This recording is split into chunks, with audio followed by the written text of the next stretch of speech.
It was a season like no other. An unfolding story so full of twists and turns it could have been the product of Hollywood. A script that brought together flesh and metal, emotion and power, the greatest car chase ever. It dealt in fantasy, in impossible happenings, unpredictable at every scene. Old favourites returned to the stage to show they'd lost none of their lustre. Some stars dimmed, reduced to mere extras, as we embraced new heroes with familiar names. We cheered for the underdog as celebration cut short. Like an action movie, it kept you on the edge of your seat. Bravery, excitement, glamour, a life out of reach. Subplots evolved, storylines changed, triumphs and pitfalls, a love story gone sour. Heroes and villains switching in a moment. It had to be scripted.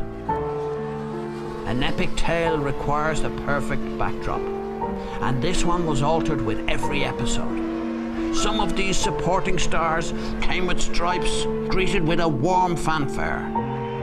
Others became the focus themselves as the tension rose. Still, the old director stood firm. The greatest story ever told has an ending just as captivating. Lights out. Camera. Action.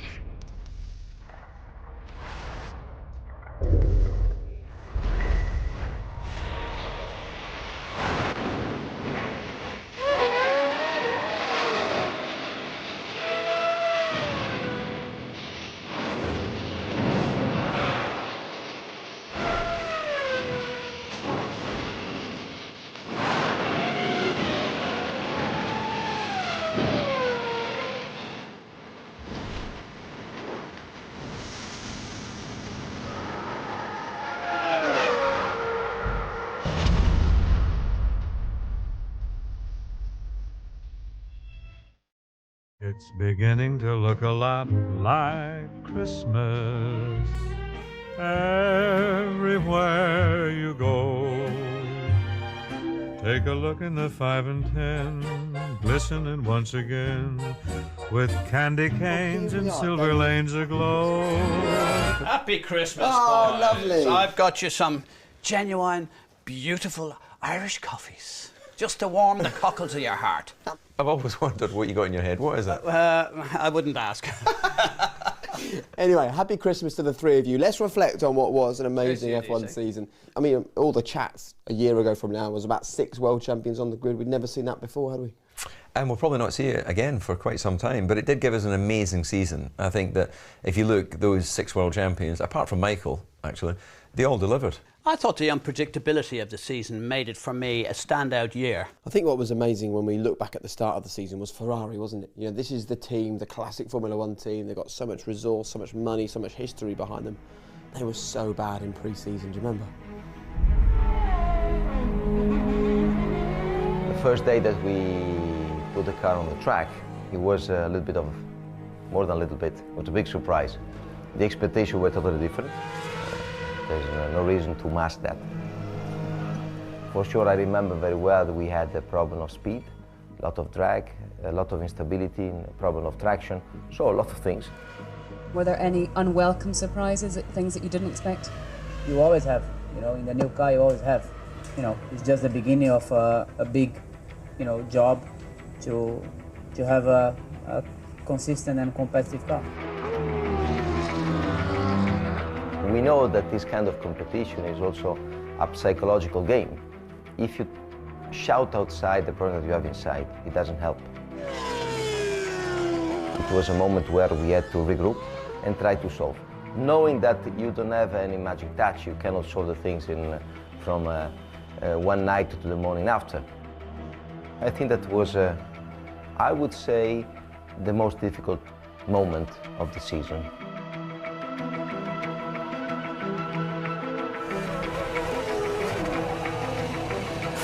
points. Alonso in the gravel. Beached, he's out. He is furious. There's something fundamentally wrong with that car. And it was a bad start, wasn't it? I mean, do you remember? 12th and 16th on the grid in Australia for the first race. That's not acceptable for a team like Ferrari. We had a quite difficult qualifying, and unfortunately I have to say that qualifying remained the most difficult days of all the season. And actually, while Ferrari was struggling, you know, McLaren were as hot as this coffee when the season got going. I mean, they had an amazing pre-season and a great first race. We came out guns blazing and we showed we had the pace. We were very quick in qualifying.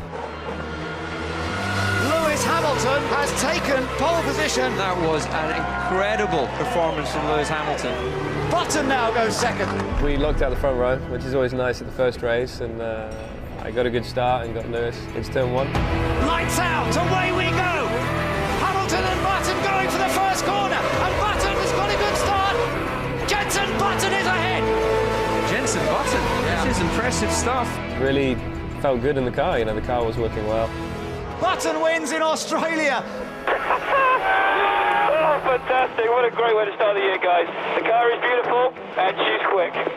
A good race, and we expected the rest of the season to be that easy. Look at the rain out the back of the circuit. It is pouring down now. Down to aquaplane. The last sector is like a lake. The last sector is like a lake. Sergio Perez, I think, coming into the pits. Look at the rain falling now. That could be an inspired decision from Perez with that amount of rain. In any given sporting year, there's always someone who emerges as the coming man, and I think that Sergio Perez showed very early on that he has something special. My engineer was telling me that I was pulling away from the others and I was catching Fernando, that I was the fastest car on the track. You are very quick, Checo, doing very well. That I was the fastest car on the track again and again. You are very quick. Is Fernando Alonso starting to struggle now? Could Perez get onto the back of a Ferrari? This one is definitely one to watch. I was just thinking for the victory. I was just going for the victory. I didn't care anymore for the second place. But then we had some other circumstances. Checo, be careful. We need this position. We need this position. Perez has a problem. Oh no! He's ran wide. Perez in trouble. Alonso's been given a huge break by that. Who knows really, but I'm sure I will have given him a harder time. Ferrari are going to dig themselves out of all the trouble they've had in testing. Remarkably, Fernando Alonso wins a Malaysian Grand Prix. He takes the victory. This is one of the most beautiful. This is one of the most beautiful. We are so proud of you. So proud of you and of the team. Second place goes to the 21-year-old Mexican, Sergio Perez. It's wet eyes at Ferrari, it's wet eyes at Sauber. You've got to love this Formula 1 2012. Within the team was a big relief because after that difficult start, at least you were putting one victory in a season. That is something that you don't have to give for granted.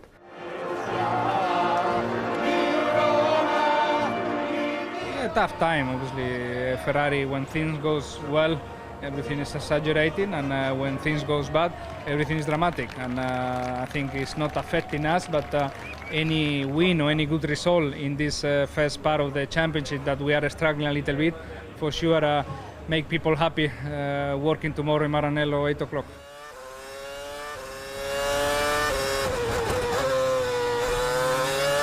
Nico Rosberg is going to have his first ever pole position, and the first pole position for Mercedes since 1955. Good job, fella. So we had those first two races and two different winners, and then we go to China and we get our third, Nico Rosberg. And I think that was a hugely unexpected victory, right? It was the surprise of the season as far as I'm concerned. It's Nico Rosberg who wins the Chinese Grand Prix. His first ever victory, the first win for Mercedes since 1955. He's done it.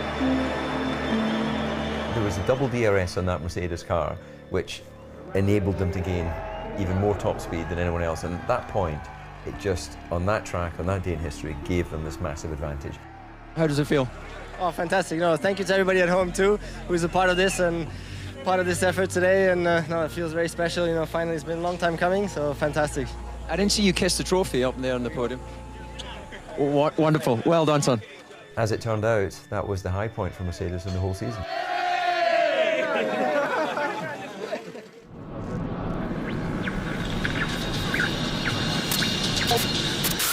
Security stepped up at the Bahrain Grand Prix as anti-government protesters call for 3 days of rage. This is not the image of burning rubber that Formula One organisers will have hoped for. I don't believe the Grand Prix should go ahead. I genuinely believe that this race is a force for good. Tear gas, stun grenades, protests on the streets, petrol bombs. It's not what F1 wants to be associated with, is it? It's nothing to do with F1. I'm here to race, and that's all I have to say.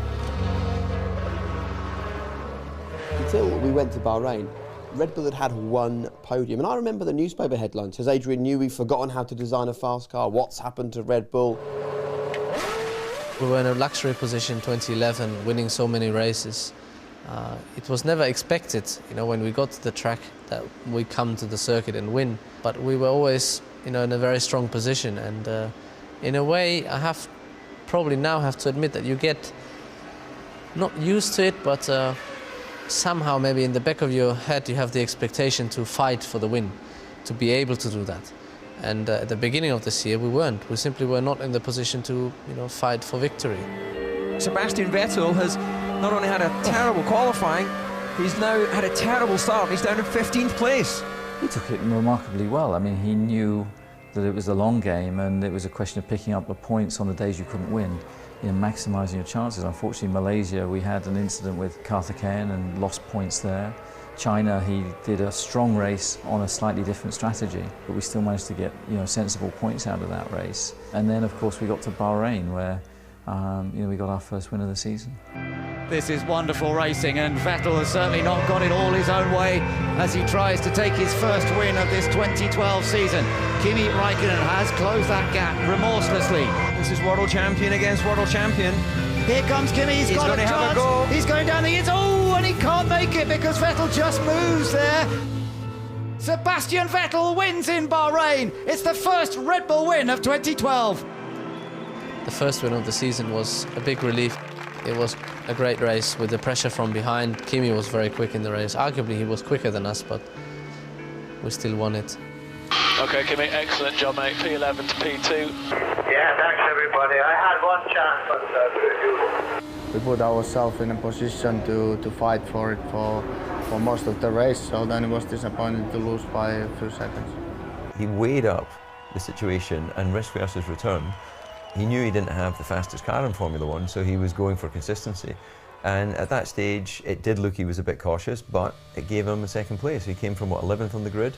And there'll be a few people who didn't take a 2-year break out to go off and do rallying, might look at their own performances and just question, well, actually, Kimi did an amazing job when he's come back. Here comes Lewis Hamilton, looking for another pole position this year. Can he take his first ever pole in Spain? He's done it, and that's a brilliant effort. Great lap there from Hamilton, but what about this guy, Pastor Maldonado? Second place on the grid for Williams. That is a huge story. Okay, Lewis, we need to stop the car. We have a problem. We need to stop the car. Please turn off. Serious problem? Explain all later. When they told me that they didn't have enough fuel in, I kind of then knew that I was going to get a penalty. There's nothing I could do about it, but it is frustrating because I'd done such a good lap. When we saw that Lewis stopped during his lap, we were, you know, like 60-70% sure that the place was for us. This is how the grid lines up then. It is Venezuela's Pastor Maldonado who starts on pole position for Williams Renault, Alonso alongside in the Ferrari, and of course bringing up the rear a certain Lewis Hamilton. I was a little bit worried about the start.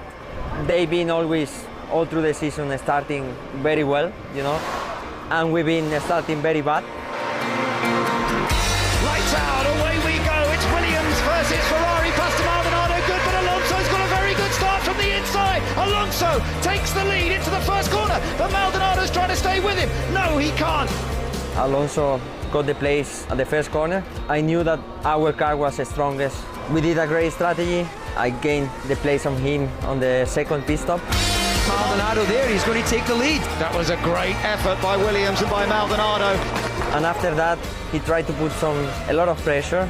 I started to push a little bit to make a gap. I did it. Difficult to realize that we were winning a race.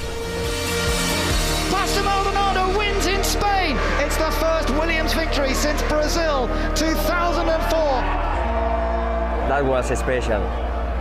Even when Fernando and Kimi take me on the shoulders, that was so good. You know, always the first one is the most important.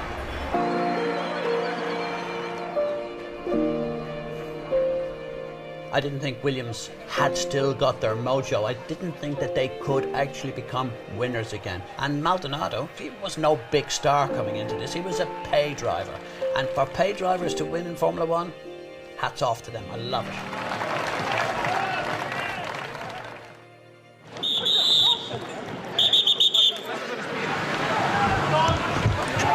I was in the garage, at the moment. So it was so scared for everyone. Just in 1 second, we saw everything get on fire.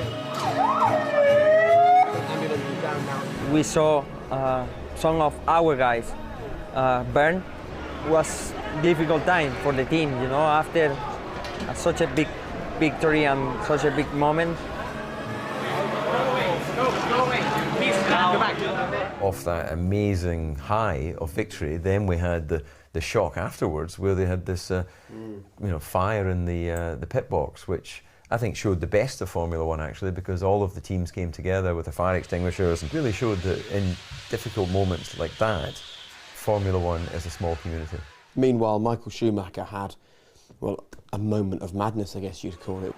Do we think that Bruno was moving in the braking area? I don't think so. It looks like Michael was just caught out. I hate to beat up on Michael because it appears like I'm just bitter and twisted that he used to beat me all the time. But what did Bruno Senna do wrong there? Very frustrating. It's I'm very much annoyed about that. The fact that he couldn't be magnanimous or actually understand that he was the car behind. It's not Senna to look in his mirror. It was a major mistake. He's embarrassed, right? This is Michael Schumacher. But he blames Senna. Michael doesn't get embarrassed. Senna. Let me tell you, I asked Michael several years ago in his first career, has he ever been wrong? And he said, not that I remember. Michael Schumacher doesn't believe he makes mistakes. And that's why, at that moment, it was all about Bruno Senna. It was not about something he'd done. That also brought with it a penalty, which carried into the next Grand Prix in Monaco. Swimming pool, glimmering, darling. White bikini off with my red nail polish. Watch me in the swimming pool, bright blue ripples. You sitting, sipping on your black crystal. Here comes Michael Schumacher. The master of Monaco. Can he do it? He's done it! He's on pole! It would be his 69th career pole, but it won't be because he's got a penalty. So let's hail the pole man, Mark Webber. You know, it's probably one of my best front rows ever. It's not often that Seb can't react to anything that I'm doing, and he was really struggling to match me that weekend. Webber comes out of the final corner, and what a performance it was for Red Bull, their hat-trick of victories in Monaco. Fantastic, Mark. You've won the Monaco Grand Prix again. Well done, great try. Mark had a quiet season up until that point, but that was a great victory. You know, he was able to control the race out front, make good decisions in terms of strategy, and it was a very strong victory, his second victory in Monte Carlo.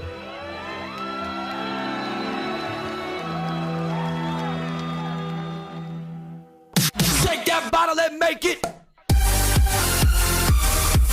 Sebastian Vettel surges into the lead. Hamilton being asked to push, and he certainly has closed up the gap. This is it, boys. Do your best. Oh, and there's a problem. Now he knows he's got to take everything he can out of the tyres. Let the party rock. Hamilton is really setting the timing screen to life now. It's not impossible. They may try and go to the end. We need to keep pushing. Hamilton's continuing to be the fastest man. Resistance is futile. Hamilton has grabbed second place. There's just the Ferrari ahead now. Champagne showers. So much more car speed in the McLaren. Nothing that Alonso can do.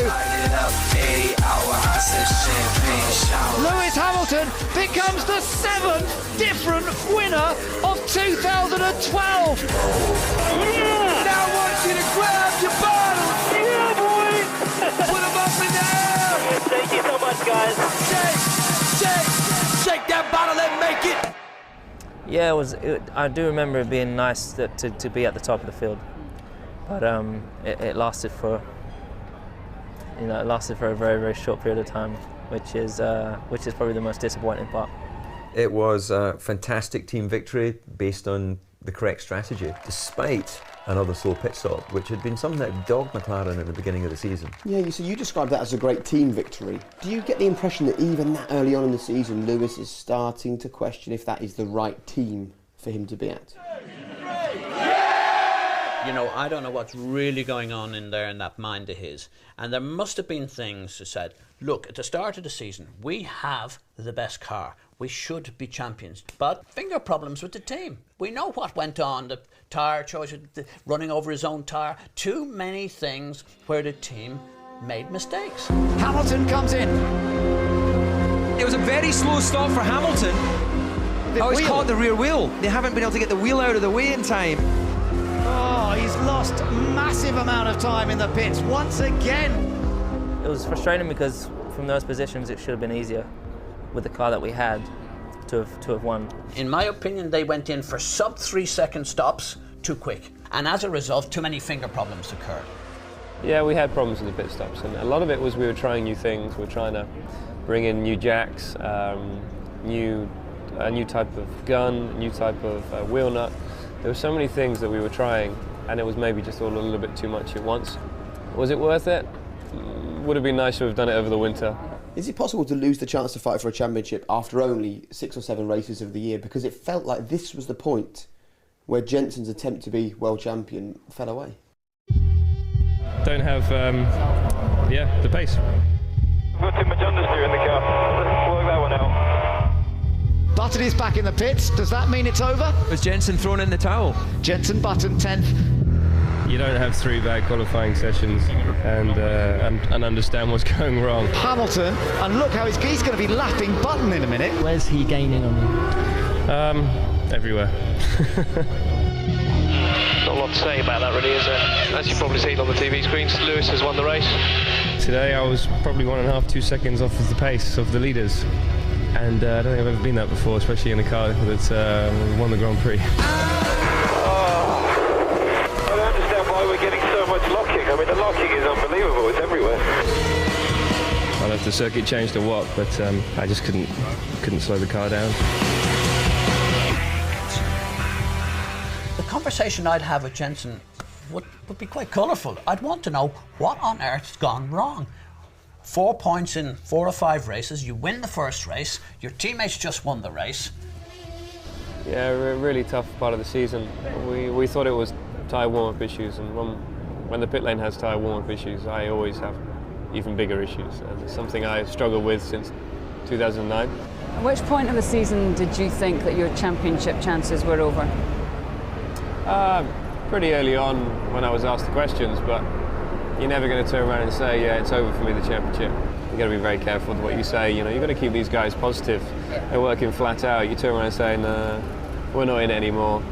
You know, it's not a positive attitude, and it's not the right way to be.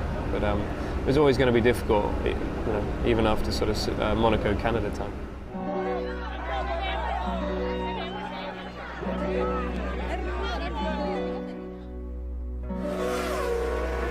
Sebastian Vettel 2 seconds a lap faster than Lewis Hamilton. Where's Red Bull found this incredible pace from?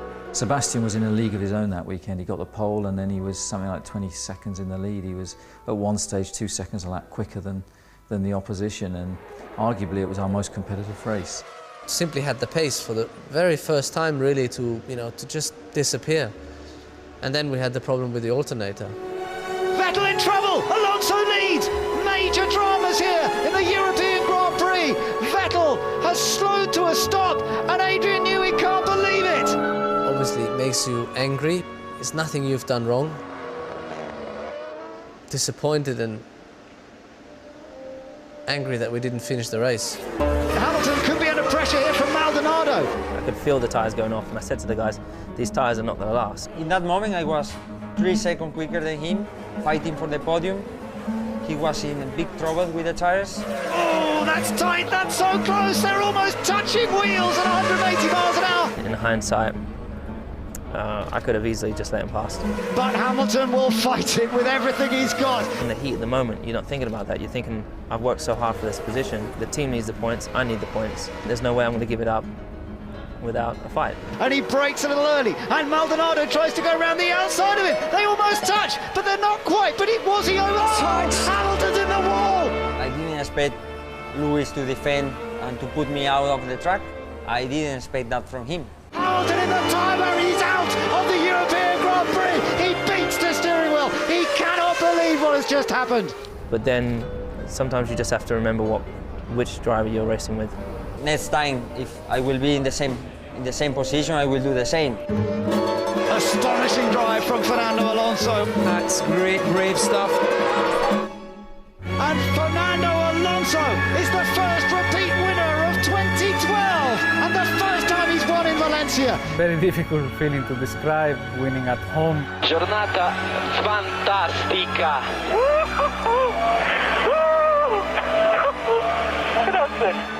I thought this moment I will try to remember for many years. I know that it will be on my mind for many years. So I try to enjoy every single moment. I try to feel the emotions from the fans, from the team, from everybody. I believe the best race of Fernando of the season, even if I have to say that Fernando this year was really performing very, very well. He came from 11th and he won that race and really showed that Ferrari, had developed that car. For me, that turned his season round because then he became a championship contender.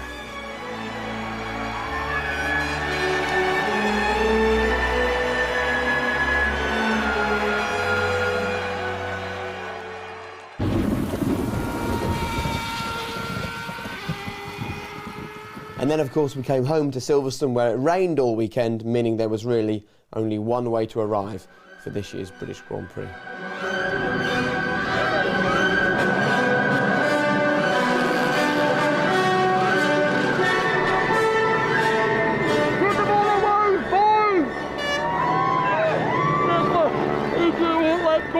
He can't win.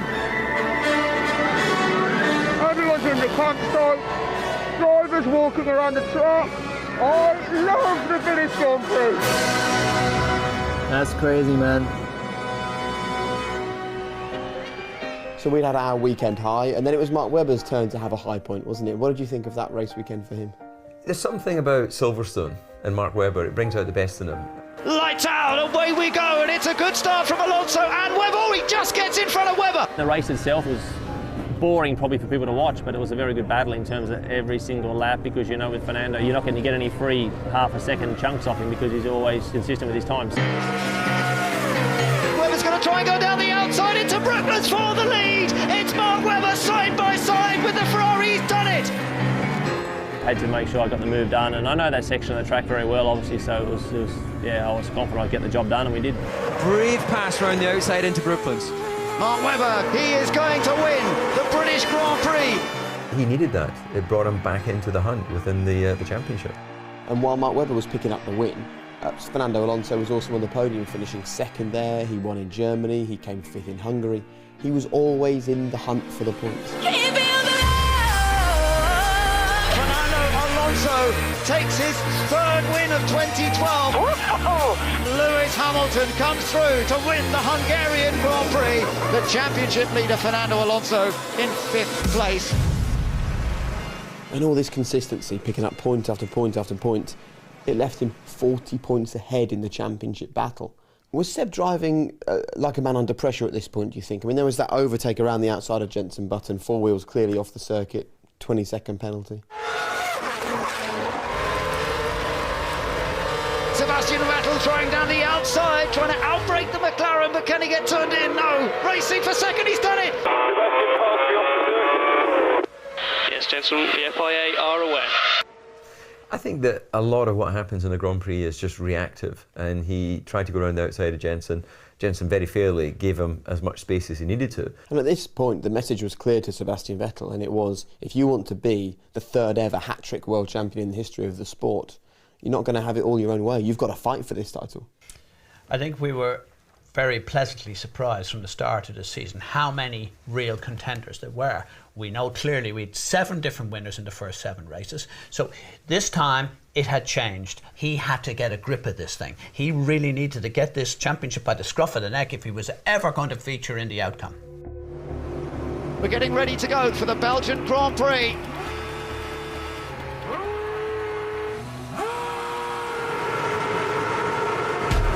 Lights out, away we go, and Pastor Maldonado shooting through. Was that a jump start? Oh, Hamilton's contact! Oh, and he's hit the Lotus! Romain Grosjean over the top of Alonso! Alonso's out, Hamilton's out. Real drama at the start of the race, and this has a massive impact in terms of the championship as well. Well, that started to be the turning point in Spa for us because we struggled in qualifying, but his race was remarkable, you know, and his progress through the field, you know, was truly impressive. Vettel getting up the inside of Massa. And Vettel's gone through.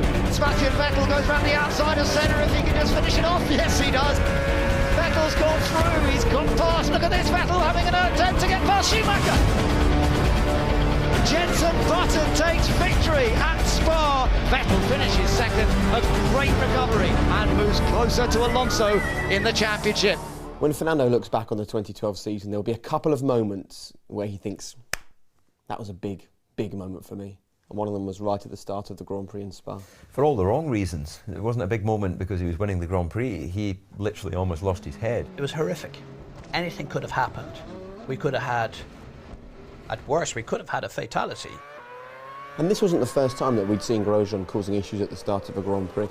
Some people are good racing drivers and others are just fast racing drivers. And at this stage, it was quite clear that Romain was quick, but he wasn't good when it came to close quarter racing. Maldonado trying to get past Grosjean, and the race is over already for him. Grosjean moves across in front of Michael. There was nowhere for him to go. Grosjean touching the back of Paul di Resta. And Lewis Hamilton left that weekend having been knocked out on the first lap, but the real talking point for Lewis Hamilton after Spa was this tweeting of the telemetry. He was clearly frustrated in qualifying. He and Jenson Button had gone a different way with setup on the car, and he decided to share confidential McLaren information with 1 million Twitter followers. When Lewis looks back on this season, that for me should be his lowest point. I don't care how good he is, he needed to be reprimanded. I don't think he was reprimanded by the team, and I do also feel that was absolutely the start. If anyone wanted to look back and say, where did the thing of Hamilton leaving McLaren start from? That's the start. And Alonso trying to go round the outside of Vettel. He's on the grass! Alonso's on the grass and he gets back on! Okay, that's enough. No, that's enough. We saw that. It's very clear what happened. Drive through for Sebastian Vettel, and that has a big impact in terms of the World Championship. Stop the car. We need to save the engine. Stop the car. Hamilton has controlled this race beautifully from the front. Lewis Hamilton wins the Italian Grand Prix. Thank you so much, guys. Incredible job. Hamilton right back in the championship hunt. Do you think back to what he could have achieved if he'd been in a content and happy place with McLaren at that time? You know, the season was not about whether Lewis was in a happy place. It was about some finger troubles at McLaren. You know, that Grand Prix, as he's off winning the race, of course, Jenson Button was parking the car with a reliability issue.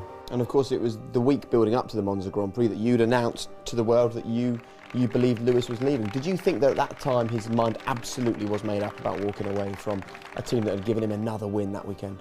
I think the decision had been made, and that's why we announced to the people and the public that I felt sure that Lewis was leaving. We didn't announce anything. You announced. You started it.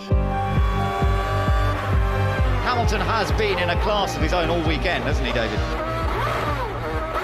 We've got a problem for Hamilton. Hamilton's in trouble. He's lost drive.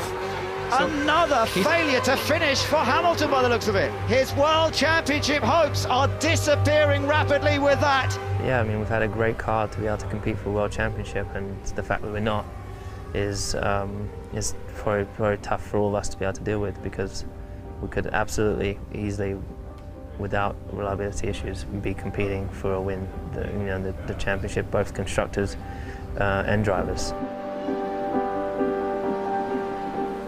What do you say? I mean, what do they say to him? What does he say to them? With the loss of Lewis Hamilton from this race, it's all been straightforward for Sebastian Vettel. Yes! We did it! I think he'd made his mind up. Things turned away from him, and that was the sign. He said, I'm out of here. It just became clear that I wanted to try something new. I was going to go for it. And then I called Martin, which was the hardest, most difficult call that I'd ever had to make.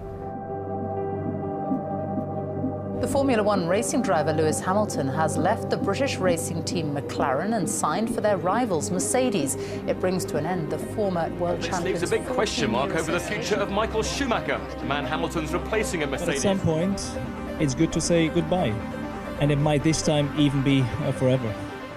We hadn't considered what else that would create, and yet we had Michael Schumacher having to suddenly leave Mercedes and Sergio Perez suddenly getting the seat at McLaren. I think there was a rush, which there always is. It's a domino effect. One person makes the move at the top and it all flitters out down at the bottom, and that's what happened.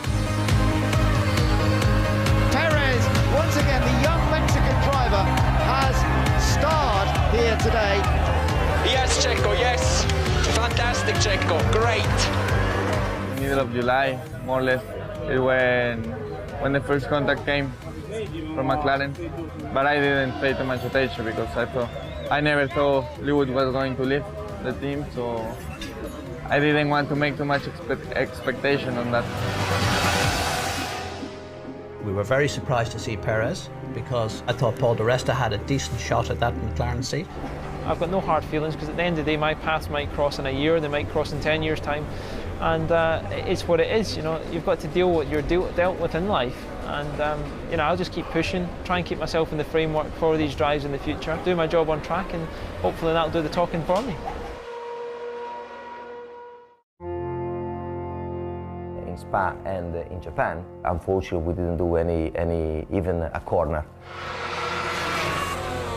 And somebody's off already. Is that Alonso? Contact with the Lotus. Kimi, I think. 0 point into races, that was really a massive hit on the championship. Oh, Roman, what are you doing? Maybe we have two separate starts, one for him, one for us. So many first corner incidents, he just rear-ended the back of Mark Webber. I didn't see the delta speed with Mark Webber in front and touch him, so At which point did you think that your championship chances had come to the end? I think Suzuka was quite tough, yeah. I think that there was a very good chance for me to get a good result there. Like, wow, that was a lot of points that was missed out, and you know, Fernando obviously didn't finish, Seb won. 53 laps, an amazing car. Thank you for that, boys. He was on fire that weekend. I mean, he got the pole and then was truly dominant in the race. Our biggest problem in the race was slowing him down. Vettel, it's a hat-trick of victories. Compared to the car we had at the beginning of the season, I was able to play a little bit more and manipulate the car more to the way that I like. And Sebastian Vettel's going to do it. He's going to win all 4 races in Asia. Good job, mate. 4 wins, 4 races, 100 championship points. That's an amazing achievement. It was, you know, Red Bull had really hit form. The developments they brought to Singapore had released some performance in the car. It was like watching 2011 again, the way Sebastian was able to throw that car around. And that run of 4 victories brought him right back into the championship.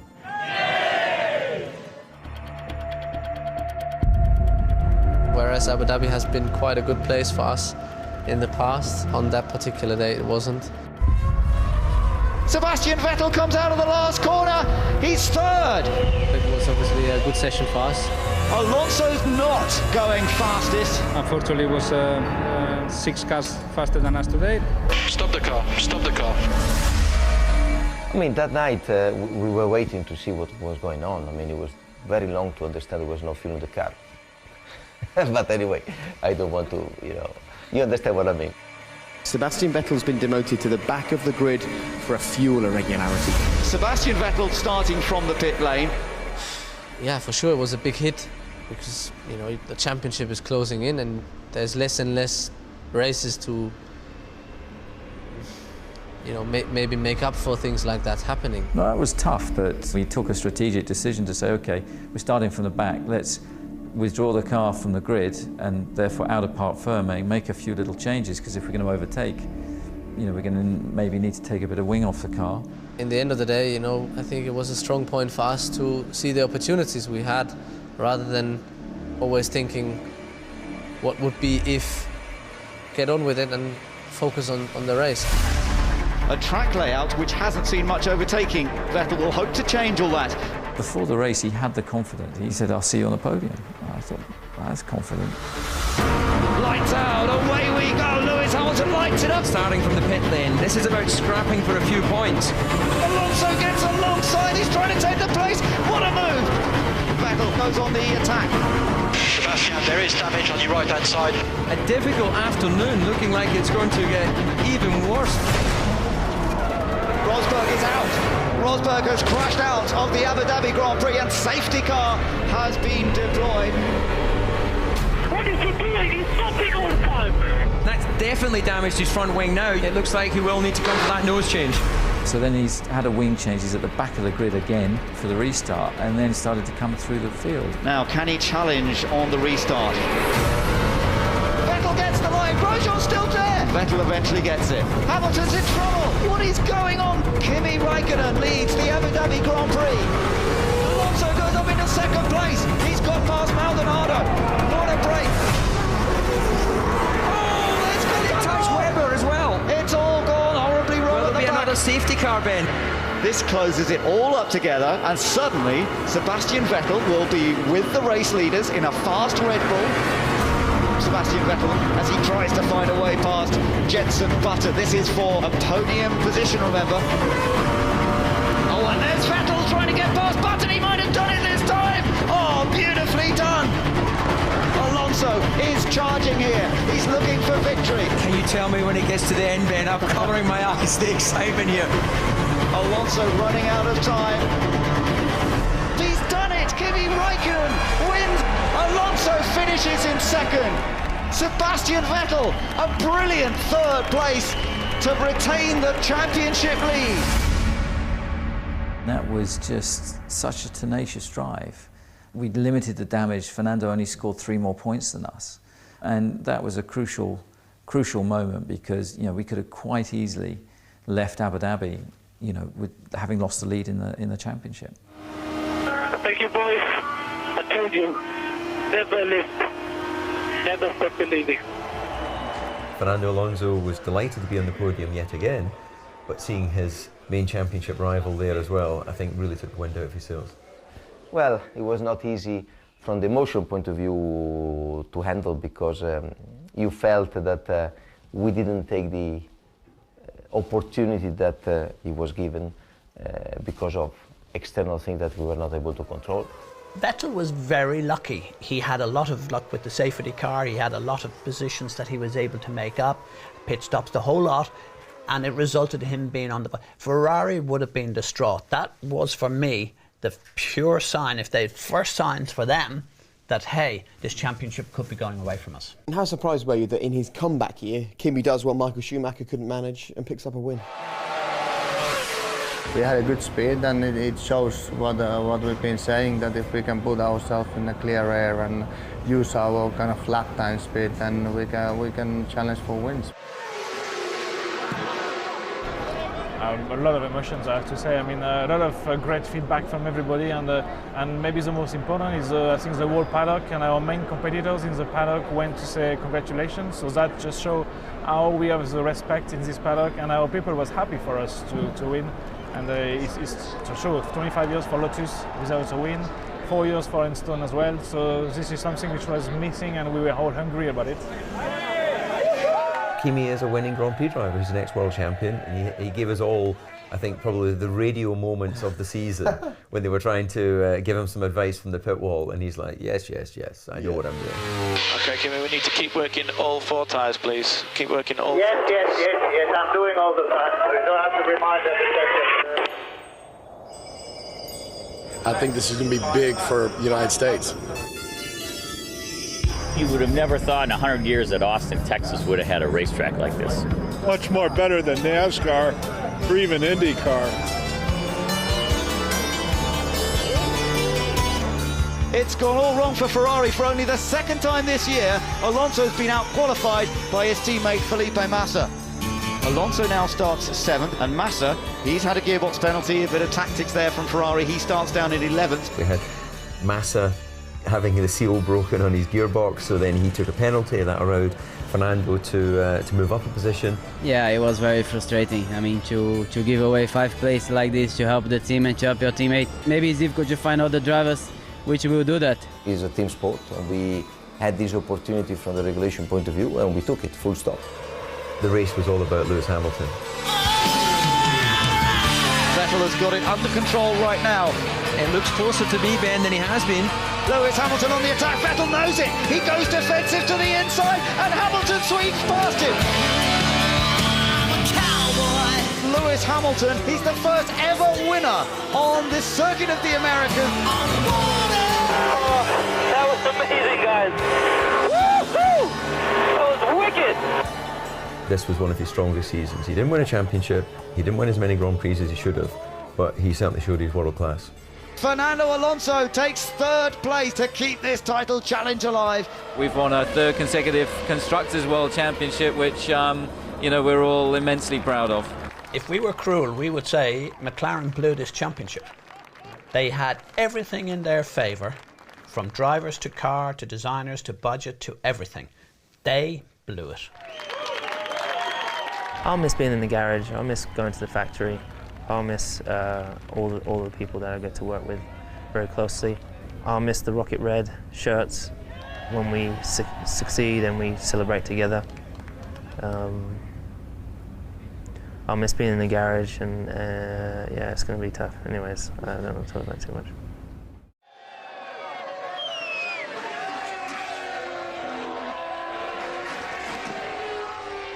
In some ways, it was right that a remarkable season came down to the very last race.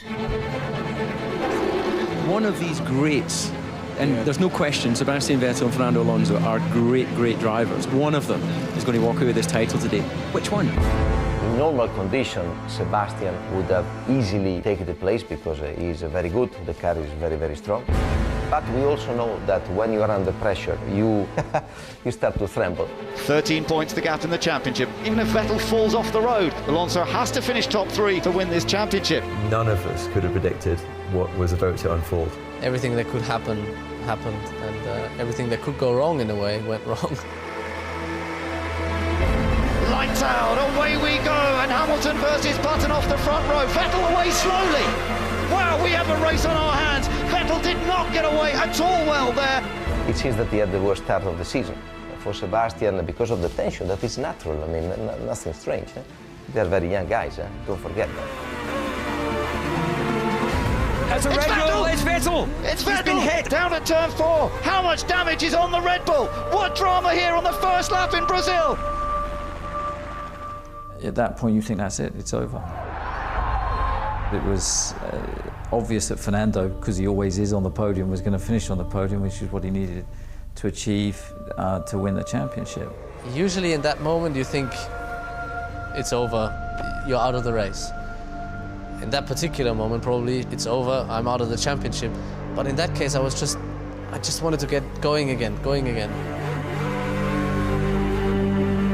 Okay, someone hit me, I'm coming back. I think I have done it. Our priority was to win the podium, because whatever's happened to Sebastian, if we are not in the podium, we had no chance. Alonso moves up into 3rd place, which is where he needs to be if Vettel gets no points here today. I didn't know how much damage there was, so I drove past the main straight, close to the pit wall, to give Adrian and give people a chance to have a look. Sebastian, there's visible damage, but stay out to see how the car behaves. We cannot fix it. It's not front wing. We cannot fix the damage. There was a lot of damage to the exhaust system and the aerodynamics in that part of the car. But then he started coming back. Vettel's just done a quick lap faster than anybody else. This isn't over yet. Alonso's gone wide. Alonso's gone wide. Hulkenberg's gone past. Vettel's just trying to pick them off one by one. Fantastic by the Red Bull. He was determined that he wasn't going to let the championship slip away. I just kept going. Surprisingly quickly, I was behind Fernando. Look at Hulkenberg challenging Hamilton for the lead. Oh, no! Oh, they've made contact! Hamilton and Hulkenberg! And now that's going to be Button leading and Alonso in second place. Hamilton's final race at McLaren ends with a damaged car. Sebastian, the radio does not work. The radio does not work. It was too dry for Inters at that point, so we had to stick to our basic rule of we've got to fit the right tyres for that moment. This is a crucial call for Red Bull to keep him on slick tyres. That's a brave decision from Red Bull. And within 30 seconds it started to rain. Box. His radio had stopped working. He could hear us, but we couldn't hear him. They didn't have the tyres ready. Look, it just took so long to get them on. Vettel's obviously made the call. The team haven't heard him. And he arrived in the pit lane, and then it was like, well, what does he want? It must be intermediates.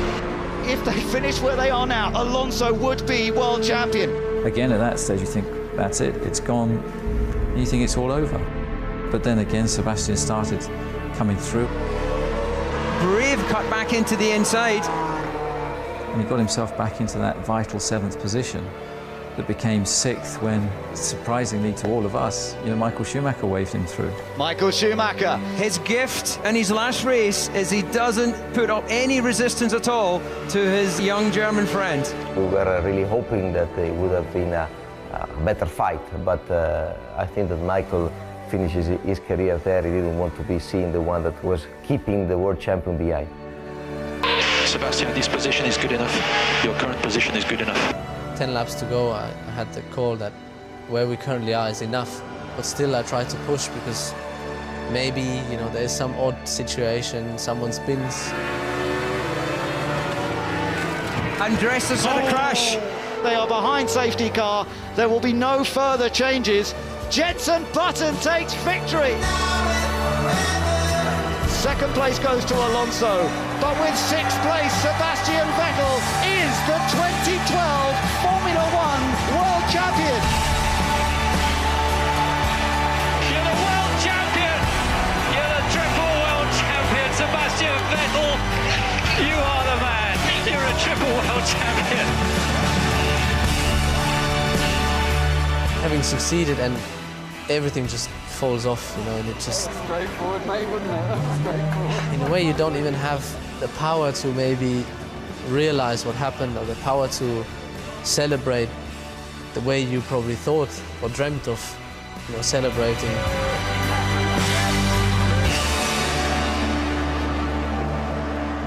If you put yourself in his shoes, I think that he knows, and he knew at that stage, that he would have deserved the championship. We proved that with a car that is a little bit slower than the others, we can win the championship. With a car that is same as the others, probably we win the championship few races before the end. And with a car that is a lot slower than the others, we fight until the last race.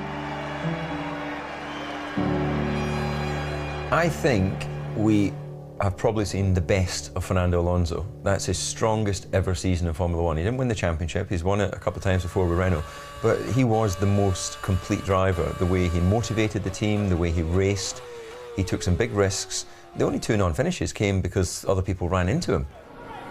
Sebastian Vettel, he is the 3rd driver in history to have taken 3 titles in a row. This is the incomparable Fangio. Calm and courageous, daring yet relaxed. To prove beyond all doubt his claim to immortality as one of the greatest drivers the world has ever known. I grew up hearing about Fangio and I thought no one will ever do that. But Michael Schumacher's done it today. This is history. Sebastian Vettel, you are the world champion. The world champion. Well done, enjoy it. You are the man.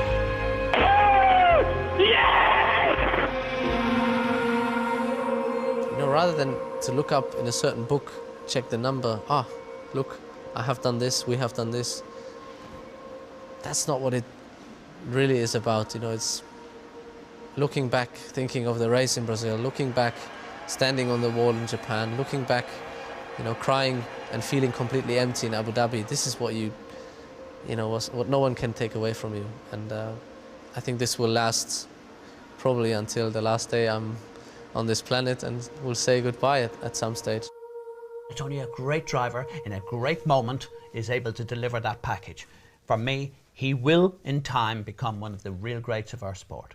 Okay, well look, well done, and wonderful to share the season with you all as well. And we are now 4 days past Christmas Day, Eddie. I'm still waiting for my Christmas present. You the same? Well, we don't like you anymore, Jake. You went and left us on our own and you never even told us. I mean, you left us in the lurch, Jake. You're like walking down the aisle of a wedding and then you're just disappearing on us. What's the story? You're a big boy, and I think in 2013 you can look after yourself. Oh, me and you again? Just you and I. Is anyone going to be watching you, Jake? Cut.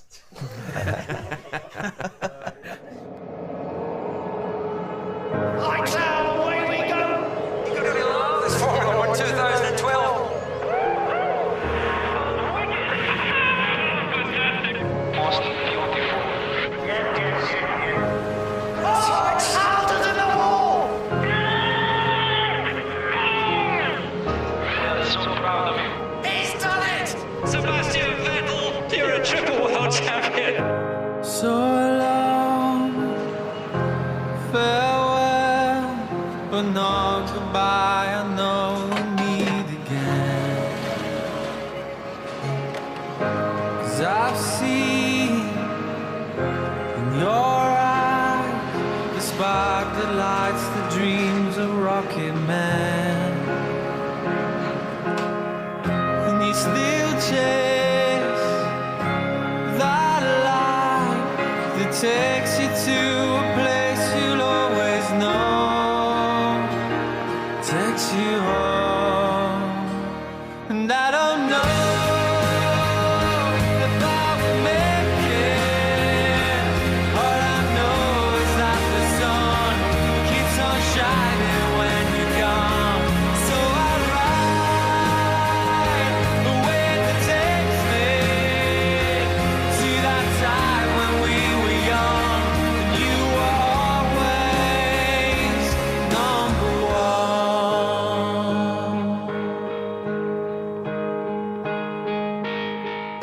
And they say it's too late to write your name in lights across the sky. And you've had your time, but you risk it all for one last chance to fly. 'Cause you still chase that light that takes you to a place you'll always know, takes you home. But I